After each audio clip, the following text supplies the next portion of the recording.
It's time for Class Racing Today, the podcast for the NHRA class racing fan.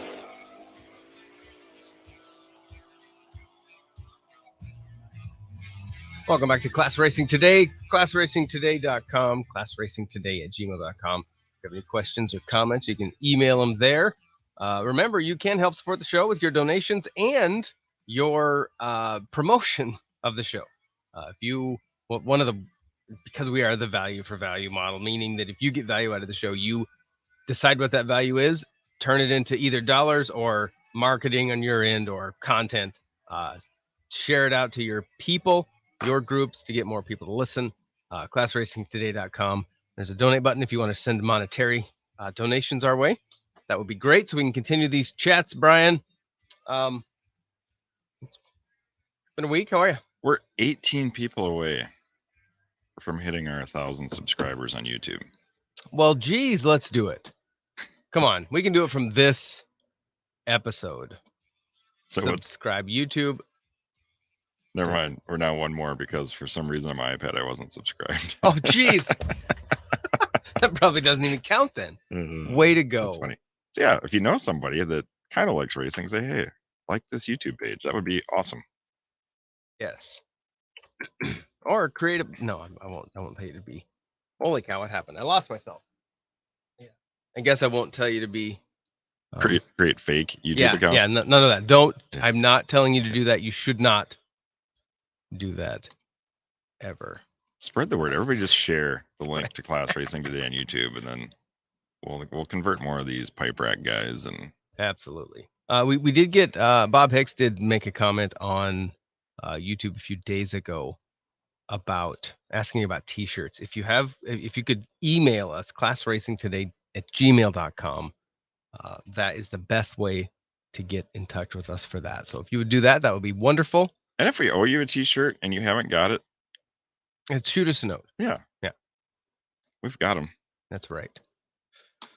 So, boy, busy weekend. Boy, there's a lot of racing everywhere. And now there was talk, because we're past the Ottawa race that you were threatening to try to go to with your car that was technically, supposedly, we're told, being built. That didn't happen. So where are we at? It's getting closer. I've been busy with life over the last 2 weeks, so I haven't really focused on that quite as much as I should. I think I need different valve covers, so I'm waiting for valve covers right now, which not a big deal. The basics are done. I think I'll make Brainerd. I think it's going to happen. All right. I want to go to Brainerd and win class. Then I can just be like, all right, this is pretty cool. Check. One more off the list. Nothing wrong with that. That's a good goal, isn't it? Sure. We got a cool guest today. Fresh off the hot driving streak. Justin Jerome. Hey, Justin, how are you? How's it going? Excellent. Brian, you're just waiting on valve covers? Well, I got 2 sets, but I don't like them. And is that an LS in there? Is that what combo is that? Yeah, LS1. Oh, only you could find valve covers for that motor. Well, Amazon, most gas stations. They're rare out here. The weird thing is, so like the current, I've got 2 versions. One's better than the other, but they won't clear my T&D rockers. Oh. And then I got a set of Holly ones, and you know how the coils all bolt on and everything looks nice and easy, and you get little tiny short spark plug wires, and that's things I like about it. The downside is there's not really, so you just have your center bolts, that basically go in to hold the valve cover on, and there's not really a good centering mechanism, so then they kind of slide around. Oh, really? So you kind of have to push them up and try to tighten them. And the stock ones are pretty nice, but I guess those won't fit clear T&Ds. Yeah, they're just a little low. So I just told Lance, I'm like, you just find me something that's going to work and that's not going to leak oil, because I want to make this thing nice. Having it fast, leaking oil all over, smoking. I've been down that road. I want to have I want to have it right when I do it. That's the rest of that motor. The best part about it doesn't leak oil. Those gaskets are flat and nice. Yeah, the only thing that leaks is the valve cover, which you think would be not that big a deal, but it's an easy fix. He went to the track. He was checking out. I know he said, well, Jason DeForest runs LS1, and he's got a really good set on his. So I'm like, all right, I want whatever Jason runs. You know, is it guaranteed to help my reaction times and help me win races like Jason? That'd be all right, but we got to try. Yeah, expensive valve covers. Yeah. Well, it don't matter. Like the leaking and just, you know, you're taking them off all the time. Like I don't really care what they cost. I just want to have it more user friendly and not be issues later. I mean, as dumb as that sounds. That sounds makes sense to me. Well, you look at what we spend money on to make these cars go fast, and the time you spend. Like, you know, you pull your valve cover every run if you wanted to. I mean, look at the Hemi guys. Like, they're not going to deal with something that don't seal up. Like, you got to have quality parts. Yeah, they didn't even have the top bolts in their valve covers.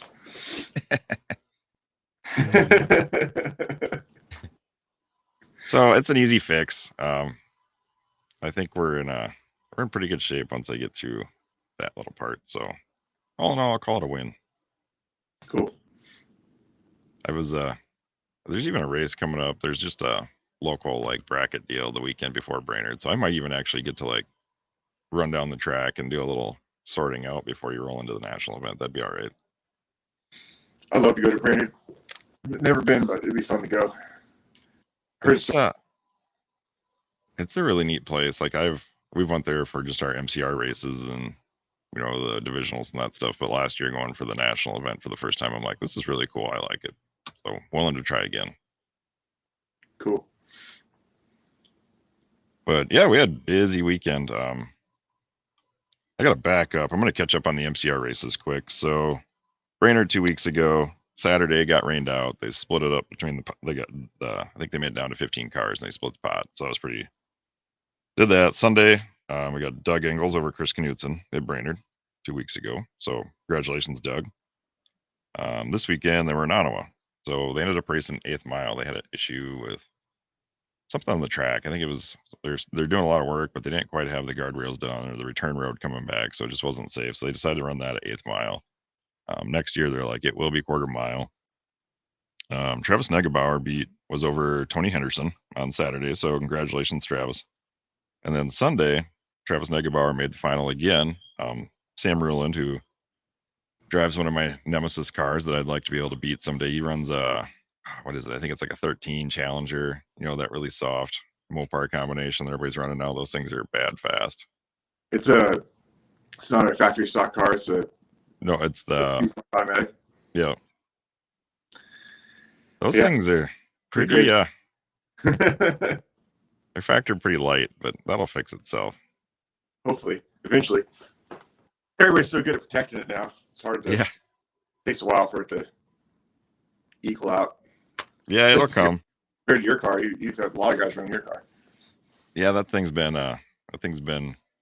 beaten on pretty good. I'm kind of worried now. Like, what if it actually is fast enough? I have to be concerned with that. Like, I've never had that problem.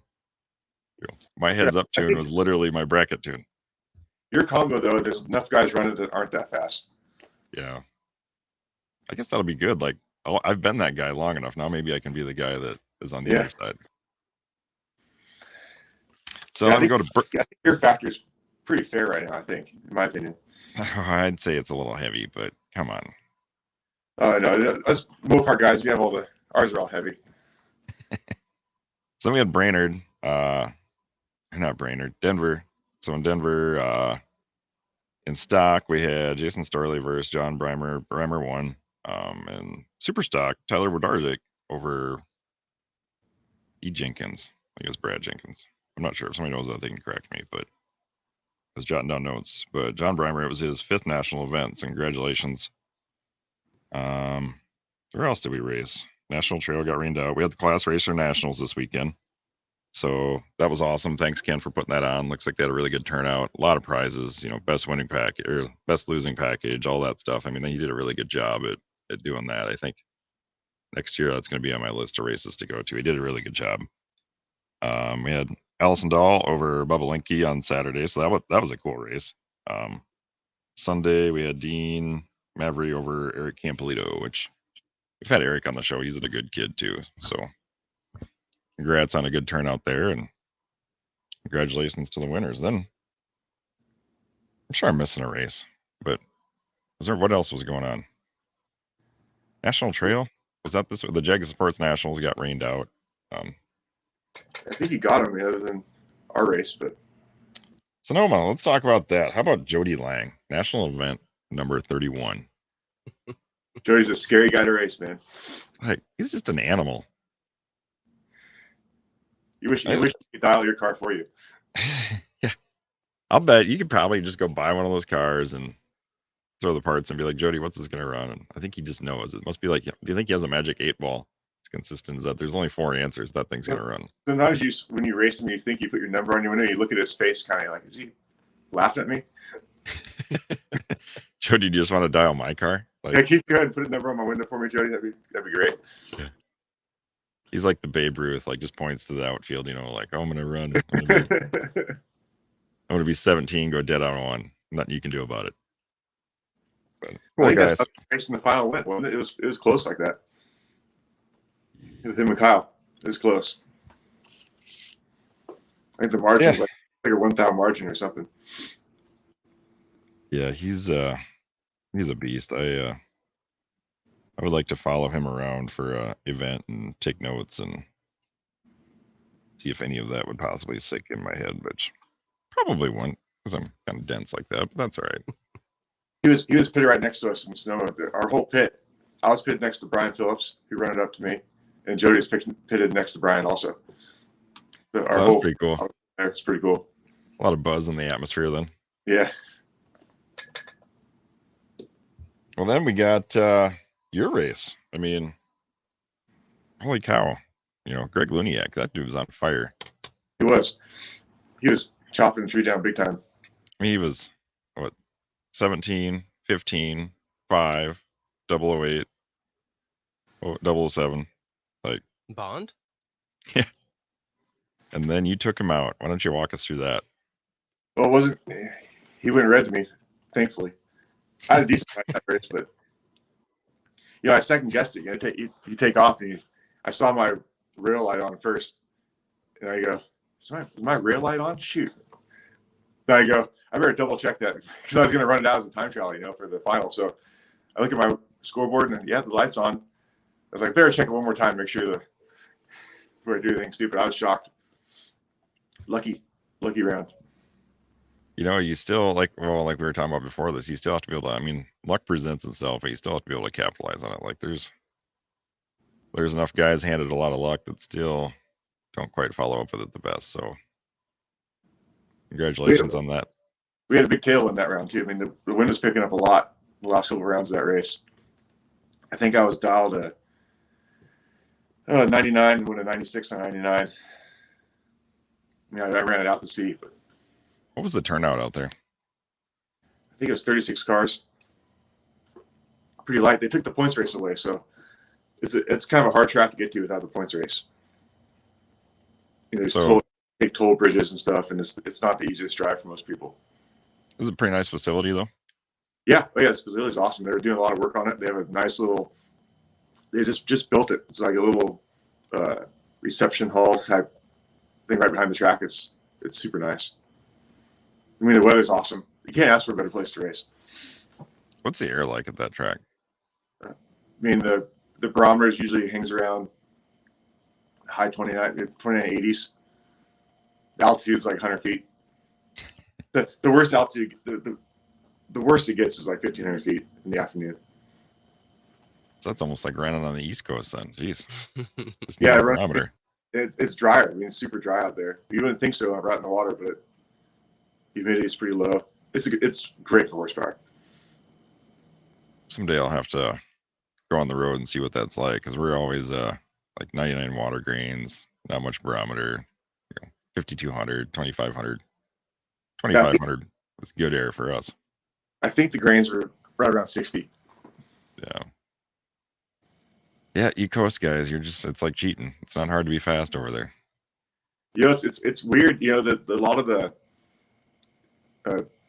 mistake we make going back east and the East Coast guys make going out west is we always tend to bump up timing when the weather gets bad and run lean. But with you guys back there, you don't want to run lean because you got so much barometer. And the mistake you guys make coming out here is that you run way too fat because they can't burn the fuel. You have enough barometer to burn the fuel. So you always see the East Coast guys that are fast back east out here, and they're smoking going down the track because they're so rich. And we make the opposite mistake going back there. So Indy actually becomes like the East versus West, then everybody can battle it out. Yeah, Indy's a weird one too, especially for even for us because the water grains are high there too. Yeah, everybody, all the West Coast guys think that you want to lean up your car because it's hot, it feels hot, but in reality, you just crank your timing and add fuel to it, and that's how you run Indy. Yeah, that's I don't know, fuel injection, it's kind of still the same. I mean, I'm not really an open loop guy. I like closed loop. I don't want to take that in. I just want try to run as consistent as possible. And it's a whole nother game as you start traveling the tuning, and there's something to be said for running the combination and getting multiple runs and data across the nation. Like the guys that are, you look at Cottons that drive all over, they race every track, like just the data they have of figuring that out, that really shines, when you get those swings like that. Yeah, those guys are fast. I mean, Mike and Paul are fast everywhere. They've definitely figured it out. And they're just cool people. Like that's definitely helpful. So tell us a little bit, like, how did you get started in racing? Other than just obviously always interested in hot rodding and going to the track and stuff, and even in high school.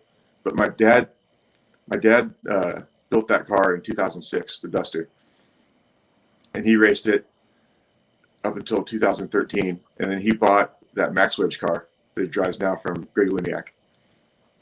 And so was that built originally? That's what you're running on, a 340 low compression? Yeah, 340 low compression. That car is originally, when my dad first built it, he built it with a 360. Okay. And then he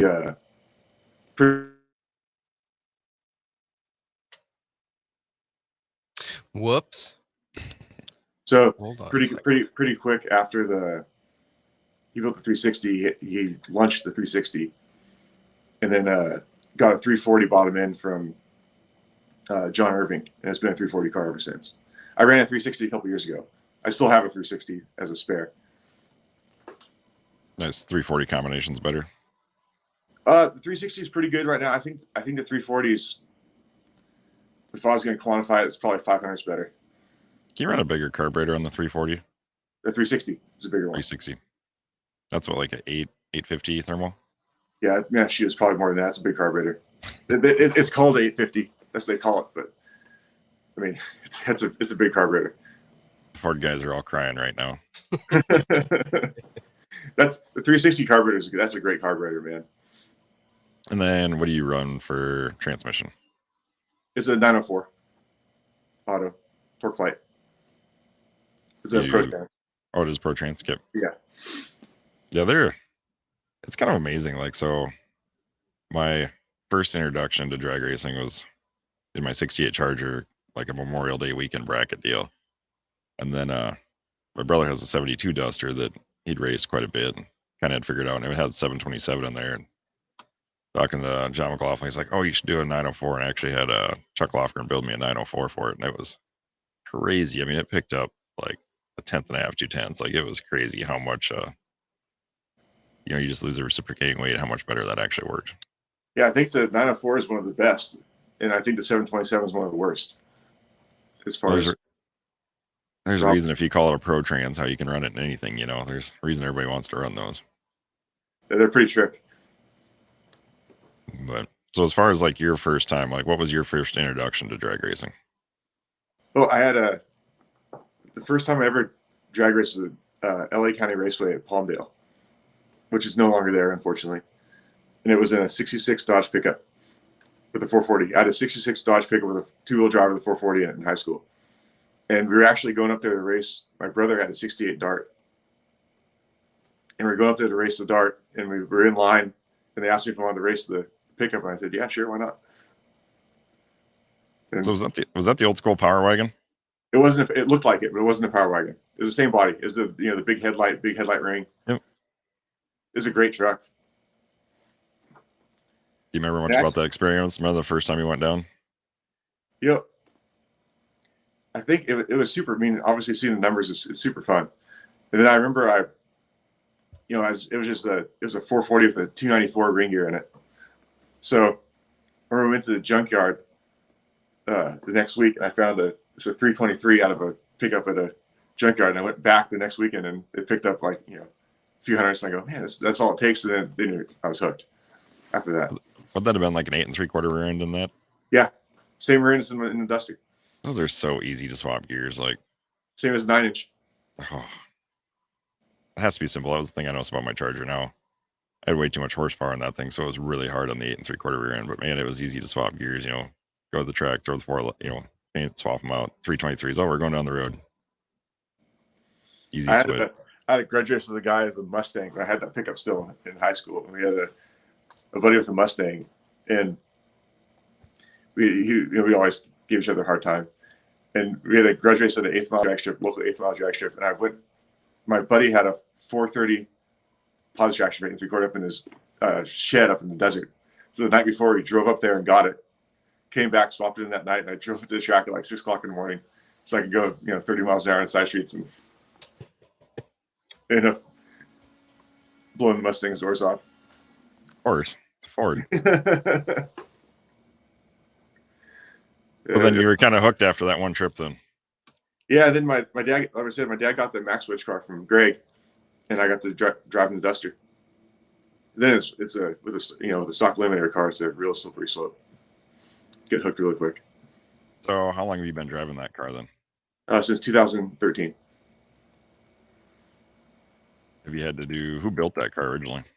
Phil Mandela. Nice. Phil Mandela did all the chassis work on it. They pretty much build every fast car in California, and probably pretty much the country, don't they? Yeah, they're pretty busy. I mean, if they didn't build it, they have a hand in almost all of them. You know, they're doing, you know, little, you know, fixes here and there, and I mean, they do everything over there. They'll you know, prep your car for you, and pretty much anything you ask for a car, they'll do it. Yeah, I need to make it to the West Coast. I met those guys at the Class Racer Revival last year, and they were just super accommodating and just really nice guys. And Phil's the gold standard for customer service. I mean, if he treats his customers so well, and I mean, he'll be at every race helping you out if he can. I mean, that's why they're busy, right? Yeah. Customer service. Yep. I should have talked to Phil before the other Phil beat me at that Class Racer Revival. I got Tony, and then Phil beat me, and maybe I needed Phil's help before then. You had him back to back? It was pretty close. I had Tony, and then I think in the quarterfinals I beat Tony. He'll give me a hard time if he watches this because he still calls me Six Pack. I think I was a 6-pack down, and he red lit. And then I had Phil going into the quarters. That's what it was, because I didn't make the semis the second race, and I went like 3 red. Still a little bitter about it, but that's all right. I'll come out there and get payback. I love you, Mandelas, but I want to come beat your butts out there too. Yeah, they're good guys. That's awesome. So, have you had to do much changes or upgrades? You run what, Caltrax probably on that? Yep, Caltrax. It's pretty standard setup. It's nothing out of the ordinary. Pretty much everybody else runs. What do you run for your shocks? They're the caliper shocks. Okay. Yep. Yeah, now I hope my brother's not listening, because I'm like, you need to call Mans and get a set of shocks for your car. And he's like, well, I think these Calverts are just fine. They're good. I mean, if you're not, you know, I think that if you're, you know, if you're really pulling the wheels and you need something that you need to be able to tighten them up, that's the problem, is that, you know, you can't really tighten them up that much. But my car doesn't really do really crazy wheel stands. And if I am doing something crazy, I can adjust weight a little bit and fix that. Isn't there something else they do? What is there, like, you do something with the sway bar or something in the front of those to make them work good too, don't you? No, I don't think they're making them anymore. For a while, they're making different strut rods for them, but they're not making those anymore. They've experimented different stuff, but they're fun race cars. His is petty blue with a white vinyl top, and the few times I did run it, I either made it to the final. I never won in the thing, but was the quarterfinals, semifinals. Like, it was just an awesome race car. It was really fun to drive. A little different than the Camaro now. Now that I've been driving my car, I don't know, maybe I can't drive anything else, but it would be fun to hop back in there and just go bracket racing for the reunion tour. Yeah, Dusters make good race cars. I mean, they all weight transfer good, and they scale good. They're like Novas. Novas are good too. The funny thing is, any track in the country, there could literally be a Duster class. Like, yeah, go to any bracket weekend, and there's at least 5 of them there. I guarantee it. Especially in the West Coast. I mean, both my Heads Up and Sonoma were both Dusters. Exactly the same combo. Actually, I had 2 340 Dusters. Pretty much. So who'd you have Heads Up? Pete Lanciers, first round. Ooh, friend of the show. Yep, and then Mark Kirby, third round. Those were 2 pretty darn nice cars too. So how close was it? Yeah, they're both great races, both fast cars. Yeah, that's pretty cool then. So you had 2 Heads Ups, and so it wasn't all luck then. Yeah, the rest of them were all luck. I mean, the Jimmy DeFrank races. Jimmy went 001 red, dead on 0. So you got to buy one of those Mega Millions lottery. You should probably have bought a Mega Millions ticket now. I think that's over $1 billion. You know what? That's exactly what I said. As soon as I got the time slip from the last round, I went, shoot, man, I need to buy a lottery ticket. There's still, you need to have some confidence, and you obviously were in there in the fights. I mean, you get those 2 Heads Ups. That had to help your confidence a lot going in. Yeah, I mean, I felt pretty good all weekend, but it helped. The luck helped. So as far as the car, have you done much changes or upgrades, or is it just pretty much the same thing? Oh gosh, I feel like we're always looking for upgrades. It's hard to quantify all the upgrades. And has the paint been repainted once probably when they redid it? Yeah, it's only been painted that one time in 2006. That's pretty awesome. The paint, that's the original slant 6 color too, with a little more metallic in it. It was originally that kind of flat green they used to put on the Chryslers back in the 70s. It was a slant 6 automatic car. My dad bought it from a little lady in the neighborhood, not neighborhood, but in local, and drove it back to the shop, took it apart. Oh, that's awesome. It's a great. What do you do? You're born and raised in California, right? Yes. What do you do in California? We for work we do wastewater transport, tanker trucks, Nice. Clean up car wash waste and machine shop waste, that sort of thing. Any non-hazardous waste. You married, have kids, anything like that yet? Married, no kids. I don't know if my wife Lindsay's listening to this right now, but she's I was talking to you earlier about the horses. She's a horse trainer out in California. Nice. What's that? So where do you live at in California? We live in Huntington Beach, Ooh. which is in Orange County. I didn't think there was any space there for horses and that kind of stuff. Isn't it like all like when I think of California, you have like the top little bit of California is like concrete jungle. Yeah. The Lindsay trains out of Anaheim Hills, which is a nicer community that's got some more space. There's a horse facility up there, and then if you go out a little ways out east, there's some horse facilities. So she probably never goes with you to the drag race then. She was there for the Sonoma on Saturday. She had to leave on Sunday. She had a horse show down in Temecula, which is way down south from us, and she had to be there for some clients. But she was there Saturday. Yeah, it's funny. My wife, she'll come to the drag strip. She likes it, but if you're not super into cars and you don't quite, you got to know something about stock eliminator to geek out as much. What stock eliminator people are like. We're all sitting around there. It's like almost like a little, I would say cult community maybe, but Cult. if you don't know what people are talking about, it makes no sense. My wife's like, I'm lucky. I mean, Lindsay really gets it. I mean, she's about ready for her own car, really. Sweet. Gonna trade in the spurs for a helmet. Yeah, that's the problem. Is we have really affordable hobbies. Yeah, well, it's actually funny. I was talking. Hobby, Lindsay's their business, but it's. I was talking to my wife last night. We were having a little family meeting because they've been doing some horse stuff, and she's just had. I would say it still takes luck, and whatever you do, it still takes luck. And she was kind of frustrated. My son goes, and she's like, "Oh, I think I'm just gonna take some time off and just need to take a break." And my son goes, "Well, maybe you can go drag racing with Dad. Maybe you could try drag racing." She's like, "I'm not gonna go down the track 3 times at 10 seconds and then sit around for hours and wait to do it again." Like, I think she'd actually be really good. She's very attention to detail, but yeah, I thought that was funny. She's not. You know, She's it's not funny. ready. The horse events are the same thing. It kind of is. Like if They you're sit not, there for hours and go out there and ride for a minute and a half, and then I have a really good friend. It's funny. He's an old cowboy, and they do this ranch shorting stuff. And his wife, like, they're going to Cheyenne right now, and his wife's like, that's about the only one she'll go. You know, if it's 3-day and they go to the rodeo and do the concert thing. And she summed it up best. It's kind of like watching other people play cards. You know, like you just sit there, kind of involved, but not really. And I could see how the racing could be like that a little bit too, if you don't quite understand all the details that go into it. So, well, drag racing is definitely a mechanic sport. I mean, you spend so much time trying to make the car, run as perfect as you can. So it's a detail oriented sport, that's for sure, and a lot of it's wrenching on the car. when you're kind of in a blast furnace, like I swear, like there's so many times I wanted to remove the T-tops off my car and just make it a hard top, because like, hey, let's take a car, go outside, race. Like think of the guys in Topeka. You know, everybody headed to the double divisional right now. You know it's going to be hotter than heck. It's going to be humid. And here I've got a car with a glass roof. Like I swear you could put a bag of popcorn in there and pop the thing while you're waiting in the staging lanes. It'll just make it more uncomfortable. Let's put a fire suit on, you know.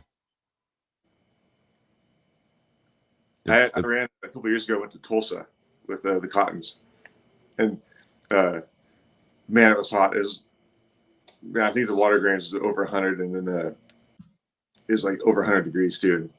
I remember I was actually lined up next to Mike in the first qualifying pass, and you have the door open all the way up to the water box, pretty much trying to cool down. I just shut the door again and I went, "What the hell, man?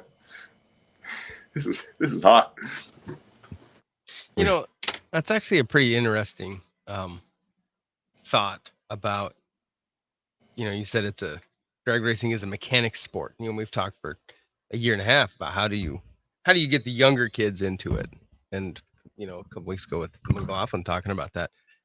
Is that something that you almost have to have as an understanding of the motor system and how it works to kind of get the bug? I mean, yes, speed is one thing, but the younger kids don't have the same cars. They don't have the same, they're not raised with the same history.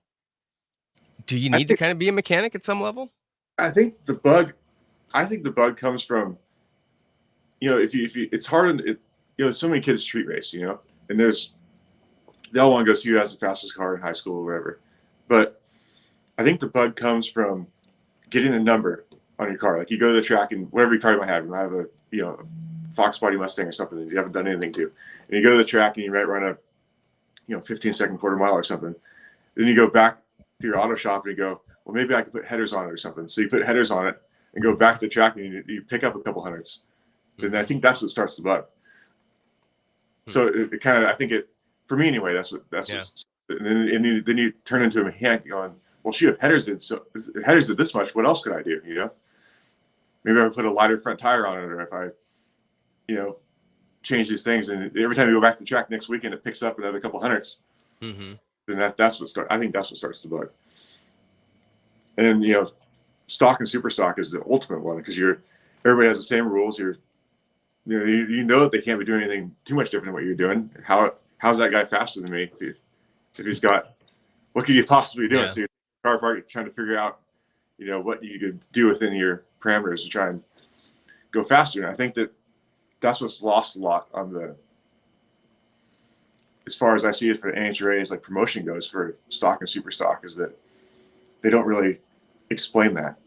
They go, oh, you have original stuff on this, you're running stock rules. We don't explain the fun it takes to try and figure out what makes your car. Mm-hmm. I mean, you mess with valve lash or something, and you go, shoot, my car likes more valve lash, and it picks up. I think it picked up 100th maybe.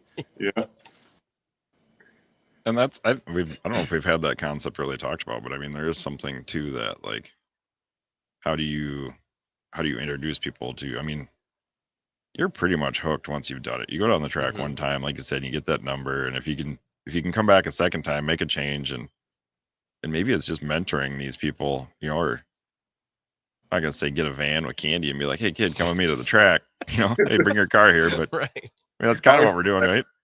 I always tell my work friends, I go, you need a race car. Anybody I work with, they go, I don't need a race car. And I go, that's spoken like someone that's never driven a race car. There's a meme on the internet, something about, have you ever seen somebody not smile on a race or not smile on a race car? And I'm like, I've seen people not smile, but I don't know if I've ever seen anybody not smile after doing a monster wheelie. No, yeah. Maybe. Well, it depends on the monster. If you come down a little hard, might not smile. But... Yeah, that's all part of the learning process, right? Like, you know what gets me is when you do you're doing your regular wheelie, and then you have a heads up or something, or you're trying to go fast, and you hop your car up, and then you do double the wheelie, and that's a hooker right there. I mean, as soon as you do that bigger wheelie, you go, man, all the stuff I did, now look at my wheelie, It's a direct, you see it right away, and you did something to make your car faster. Which I got buddies that do like the no prep, no time type stuff, and he's always like, wheelies are slow, and I'm like, I've seen a lot more pictures of wheelies than I have winner's circle. Like the video of the big wheelie or the picture of the big wheelie, you see that everywhere across the internet, even if you don't like racing. The winner's circle, you have to look for it. That's the small tire guys, or those no prep guys. It's a different car. They got so much horsepower. They're trying to hook that thing up. If they had all the rules and didn't have the horsepower, they'd like wheelies too. It's the only way to get your car to ET. Yeah, we got a couple comments. We got Andrew Bro. All it is high speed poker. Right. There's something to be said for that. Then we got our buddy Everett Vassar, another LS guy. I think he's got LS in that. Just wanted a car with slicks and open headers that would do burnouts, and that's still pretty fun. That's how it starts. So I think it starts like, hey, I should put slicks on. Oh, hey, if I take the exhaust off, like, you know how easy stock Eliminator would be if you could still do that? Like, oh, got a heads up run here, I better pop muffler off. Yeah. I think I think Will Carroll still does that, doesn't he? I think he runs that car with mufflers. Really? I think so. I could be wrong, but I think the last time I saw him in a race, he had mufflers on him. It's kind of fun.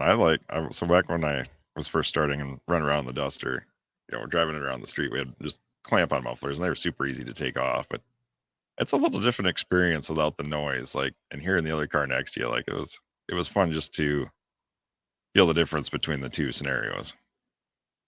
I don't know. I feel like now I've actually made some passes and started doing it more. It doesn't bother me, but man, when the guy comes on the two-step with that nasty, super stockers running crazy RPM, they hit that next to you, it catches you off guard a little bit. Oh yeah. It's funny if you watch in the audience, if you say you're watching a no prep race or something, and hearing that car at the top of the track versus a super stocker at the top of the track is like a completely different sound. Oh yeah. Those cars, they're running, they get such a big cubic inch and that sort of thing. And you hear a 10,000 RPM super stocker, it's definitely a different sound.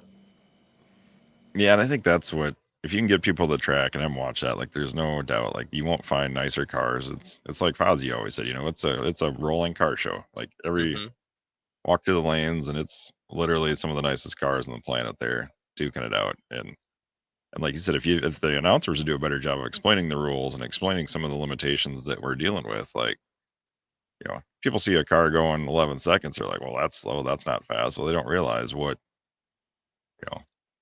if you could cheat like all the other racers, I shouldn't really say cheat, but if it wasn't restricted by the rules, that car would really be fast. There's also the gamesmanship. I mean, like Sonoma, right? There's a bunch of, I'm in F stock automatic in Sonoma, and there's a bunch of F cars in Sonoma, and one in particular, Joe Sorensen's there at that Camaro, and you're qualifying. You're going, how do I qualify to make sure that I don't get lined up with Sorensen, so he doesn't blow my doors off first round, So, and you're trying to figure out what they're going to do, where you should qualify. I mean, that part of the sport's forgotten, because say there's a handful of cars there, you know who guys you think you might be able to get, and the guys you for sure can't beat. So, and you want to qualify where you feel like you can run the race. So there's so much strategy involved that it gets forgotten about too, especially in stock. Yeah, everybody this weekend's gonna be going, oh boy, how do I avoid Justin?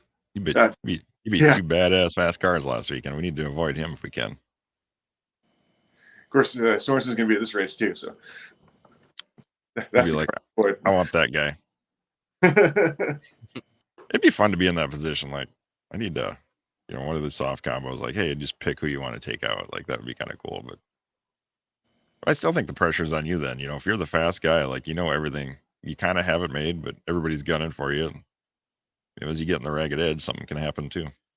Yeah, I think that's true. I mean, I know like Mike Cotton, for instance, has been the fast guy forever, and he's always going to get everybody's best. If he gets a heads up someone, they're going to give it full wick to try and get Mike, because it's a badge of honor to beat Mike heads up because he's been so fast for so long. And I think that there's something to that for sure. Yeah, absolutely. What are some things you'd like to see NHRA change? Like, what do you think they could do to make it more accommodating for super stock racers? Gosh, accommodating. I don't know. I think accommodating wise, I don't think there's anything they can really do. I mean, it seems like it's a good event, But I think maybe accommodating is the wrong word. Like, just what could they do to make it easier for you guys in the West Coast? Maybe that's how I should have phrased it. Like, is it easy to get into a race there? Do you need a bunch of grade points? Before COVID, it was getting to be not that easy. You had to be a grade point of a 7, to get into almost any of the national events. But obviously the COVID and the gas prices has fixed that last couple of years, or last year at least. I think that and I don't know, I don't have the answers, I wish I did, but I think that there's got to be a better way of getting,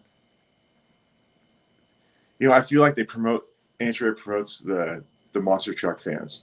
I feel like the fuel cars, the fuel car is obviously incredibly complicated, but the fan that goes to the fuel car, there's a lot of monster truck type fans that they're going there for the show, for the chance they might blow up or crash or tire smoke and noise, And I was watching this weekend, and you were sitting in the staging lanes waiting for the final rounds, and fuel runs, and then pro stock comes up, and they leave you get beer during pro stock.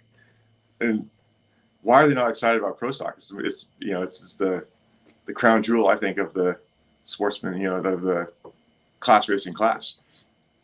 And it's almost like it's not explained, but I don't know how to explain it. It helps that, it helps for fuel that you have personalities like John Force that everybody loves. John Force is such a dynamic personality that draws everybody to that, the funny car, it's made it. I mean, he's such a valuable guy for the sport because of that. Maybe it's just figuring out a way to get people interested in it. You don't think it's just where they're putting their marketing efforts? Yeah, I think a lot of it's that, and I think that it's being aware of the details. That no one ever, you watch pro stock, and I don't even think that Nhra explains pro stock. They don't know, the fans don't know what the rules are for pro stock, and it's crazy rules for pro stock. They have to, it's amazing those cars are running in the 6s with the rules they have to follow, if you think about it. And I think that's forgotten too. Everybody just thinks, it's the quieter cars that are, don't go as fast and don't blow up as often as the fuel cars. But so somehow that needs to be addressed. The class racing, the grassroots classes need to be. Comp Eliminator is such a cool class too, and nobody understands. I don't even think Nhra understands Comp Eliminator. Obviously they do, but it's a class that's so cool that's not even attempted to be explained. There's a lot of intricacies in Comp Eliminator that like you said, you have no idea unless you actually have to talk to. Stock Super Stock's its own little community of weird people, right? Like everybody just geeks out on this stuff. Well, you go to Comp, and that's where all the 2% of the stock Super Stock guys go to really geek out. It's personal indexes and the gameships they're playing. We run around with Doug Ingles quite a bit, and it's amazing watching him. He'll jump in a stock or a Super Stock car, go out, rip that, and then he's in a Comp car. And equally deadly in either one. It's just I mean, they got to be two totally different animals, but the guys that can really get in there and dive in that and make those comp cars good and be successful. I mean, they're guys running for points and managing your index all year. Like it's just crazy. And it's also you think the guy, it's rare that a guy has you see like Bob Lambeck, for instance, runs, Doug Lambeck runs that comp car in the Stalker, and there's a few guys that do that, and you never see a guy at the comp car has a slow Stalker. It's a lot of, it's the same, and you think you'd notice that, that there's so much, of this transitioning ideas and stuff that we should put Jody Lang in a complimentary car. We're running 12s or 8s. Jody Lang, man, what a good racer. But no, it's I do think maybe does NHRA market more to the funny cars just because of the amount of money they have to pay them to get them there? I mean, is that how they're investing their money? I think it's a simpler marketing. I mean, it's not as complicated to market because there's so much involved in it. I mean, the cars are fast, they're loud, they do crash a lot, they blow up a lot. There's flame shooting out of exhaust. I mean, it's they don't really market what makes it exciting. I mean, they should be, if they showed what those motors look like when they take them apart every run. That to me is the coolest part about the field stuff. Like, they'd go up there. I mean, yeah, it's fun to watch them. I'd never seen them before, but I just seen them go in the pits and they're tearing stuff apart. And all I can think of is like, do they not have feeling in their hands anymore? Like, what kind of gloves do they have on that they can just pull this motor apart that hot? And like, I mean, the abuse in those parts is insane. Like the rods, they only run the rods, and eventually the caps will fill in the rods. They've flared the rod out so much that the bolts won't go in the rods anymore. It abuses. I mean, it is so abusive, and you'll watch NHRA, it'll show the videos of them pulling them apart, but if people saw this, but I mean, the meltdowns. I mean, they're basically a ticking time bomb going down the track. I mean, every spark plug is melted down. The pistons are all scored, and nitro is brutal on those motors. Yeah, one of the local South Dakota guys, his son works on the Scrappers crew, and it's funny because they had a picture of inside the trailer and the amount of pistons and rod, like the whole assembly. They had to go to Brainerd for the national event. Like, we say we can't find parts. Like, I don't know where these people are finding parts, because literally they could do probably 6-7 motors right there if they had to, and it's just I'm waiting for valve covers. Yeah. Yeah, I think that it's I think the tough thing too, that I don't know if there's a solution for it. Was certainly one I don't know of, but in the 60s and 70s there was so much factory backing in there's the horsepower wars and stuff, and they're kind of getting back into that now with the new Mustangs, Challengers, and Camaros, but it's not the same. It's not the win on Sunday, sell on Monday type of mentality. Even for NASCAR, but obviously NASCAR's figured out a way to make power through that. But so being in California, what do you think about like the EV stuff? Do you think you'll see an EV class factory stock? I don't know. I mean, those Teslas are fast. I raced I was at a test and tune at our local track. I think it was last year, and there's one of those Tesla plaids. And I was next to him. I think he cut. He was new. He just bought the car, so I think he got like a 500 light or something.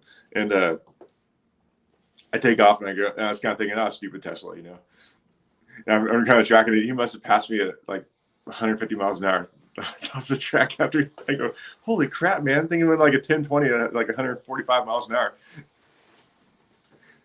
It's crazy. Yeah, they're pretty insane what they can do. I get it. Like, the purists will be mad, and we'll get all kinds of comments about it. And that's all right. Like, I can appreciate that, but that's where they're going. I think like the Hellcats are done. Like, it'll be interesting to see where the factory goes and if it actually generates any following from younger generations. There's different people. I mean, because that's what makes Stock Super Stock so fun for me, is it's just the diverse amount of people. Like, how can you take people from all over, give them basically a similar interest? But I mean, there's a lot of different personalities that come in, but they're all kind of fighting for one thing. Yeah, I think now too it's hard to find parts. I mean, even for the factory stockers, I've been kicking around the idea. I have a bunch of parts saved up for a drag pack combo for my car, but they don't make those heads anymore. You can't find heads, and the guys that have them are hoarding them because they're running that same combo. And I've been talking to Chuck Rayburn about the new Hemi combos. He's been thinking about putting a new Hemi combo in his 64, but you can't find blocks. You can't. They make them currently, but there's nothing. They're not really that good. There's not a race block for them. You can't. The Chrysler's not making a race block, so it's not any easier than running the old iron. And the LS is a big deal, though. I mean, Chevy's got that LS thing is a pretty good. That's different. I think if I was going to be a car, I'd run a car like yours. I don't know. It's the nice thing is like it's a 20-year-old car, but the nice thing is it's sorted out. Like I'd trade you my car for your Duster any day of the week because your car actually looks like a car, not a woman's shoe. But hey. I don't know. That's still my gripe. Like, how does the Firebird look so awesome, and then you have the Camaro? It's like I joke all the time. It's like they got the clay out on Thursday, and they made like a swipe. They like took the top of the clay, gave it like that wedge look, and then like, hey, we're going downtown for drinks, okay, and they like just left it. And then Friday they made a couple more carbs, and it was like quitting time. It's like, oh, here we go, we got a Camaro. It's the guy that developed the woman's wedge shoe must have designed the Camaro because it's just. When I graduated high school in 2001, and the fastest car in high school was a '94 Camaro. So I have like a soft spot in my heart for this thing. I just like they're pretty cool. You take the Firebird with like WS6, with the big ram air hood and the big spoiler, like it wouldn't have took that much more to make that car look good. They're just ominous looking, Yeah, it's definitely a cool car for sure. Yeah, that's pretty cool. Like I said, it's neat to see all the different cars and different stuff like that. And I don't know if there's a spot for the EV thing or not. And if there is and it lets people in, that's what it's all about. Yeah, it really depends on the owners. I mean, if there's an owner that really wants to race, I don't know if there's a group of owners that really want to race those things that bad, Just other than a Friday night test and tune to see how fast they'll go before they, drive. Just gotta hit up Elon. Yeah. You think he'd come on the show? He's just weird enough. He might fit in pretty good. He's definitely weird enough. Well, awesome. I appreciate you coming on today and kind of talking about some of this stuff. Is there anybody like that helps you out in your program you want to thank or? Oh gosh, there's tons of people. Obviously my dad, Jeff Jerome, and my wife Lindsay supports everything. And there's lots of people, but I'll try and run them down. I mean, Greg Luniak does a lot of machine work for us, and constant tech advice. Same with Chuck Rayburn. Hal Sorensen helps me out a lot. Hal and Joe. Mike Blackstone and Rick Santos helps a lot. Mike Cotton and John Durley. There's the list goes on. I hope not forget anybody. Pete Lanciers. There's just a lot of help. There's we have a pretty good little pit that helps out for that sort of thing. But Greg Luniak. Greg's helped so much. And Mike Blackstone's helped a lot. It's an endless list. It goes on forever. I'm sure I'm forgetting people, but yeah, it's a long list of help. People have been helping. Oh gosh, I just forgot. Kenny Ayers helped me a ton. I don't know if you guys know Kenny, but Kenny is helped me so much with carburetors. When I first started, I was pitted next to Kenny, and he was kind of showing me a few things on carburetors. And I remember I had a carburetor that worked pretty good, and Kenny goes, "You ought to try this carburetor." And so I tried it, and it picked me up a 10th at a test engine. I go, Kenny, I can't give it back to you. Yeah, here's your old carburetor. Here, make this one do that. So after that, and it got me hooked on carburetor stuff. Because of him, I started like, well, shoot, if this carburetor is a tenth faster, it's got to be one that's 2/10 faster. So I started buying all kinds of carburetors and trying different stuff. And so, is there a special carburetor, or can the right guy make them all work? The thermoquad is a good carburetor. We have to run as a thermoquad, and they're hard. You just got to keep trying them because there's some that are good, some that are really good, and a lot that are terrible. So I mean, you almost got to buy every one you see that looks like it's okay and try it. Then if it doesn't work, you throw it in the trash and try another one. Is it just the consistency of the molding and just when they made them, or? I don't know. I mean, I think it's got to be the castings. It has to be. On the outside you can't really tell, but there's got to be casting flaws or whatnot inside that you can't. There are certain part numbers that are better than others, but I probably have 20 of them sitting in my garage that don't work. So, but yeah, you just really hurt the value of the used thermoquad market on Class Racer. Yeah, it's not guaranteed, that's for sure, but it's fun to try them, and it's pretty. I think the bang for your buck wise, that's where the performance is. I mean, obviously there's performance everywhere, but like I said, but because of Kenny Eder, that's what got me hooked on that. Trying that stuff, and I'm trying to think of anybody else that I've forgotten, but I know Mike Blackstone helped my dad so much when he first built that car, and and Chuck Rayburn came to Seattle with me, so help me out this weekend. So I'm so lucky that a former world champ wants to come help me. So yeah, you don't tell them no. Yeah, and Chuck he knows so much. He's got to be a sponge. I remember Don Little too. Don Little's helped so much. He's done a bunch of set of heads for us. So I don't know if you guys know Don, but yeah, it's a long list. Well, awesome. Well, good luck this weekend. Let us know how it goes out there. All right, we'll do. Hopefully they get a big show. They haven't had. You guys need to get more racing going up there.